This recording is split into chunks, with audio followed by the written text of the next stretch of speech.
ay, syempre, pagkatapos natin kumain ng dinner, ayan, magpapalamig naman tayo. Dessert, halo-halo. Meron siyang kasamang ice cream.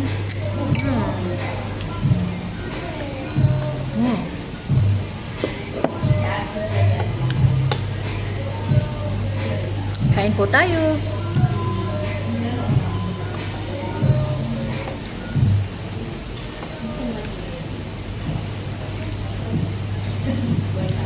Masarap. Actually, may kasama ako dito sa Ate Girlie.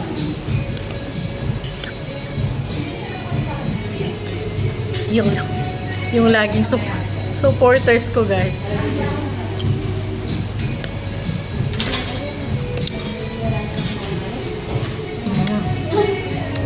Thank you po sa lahat, ha.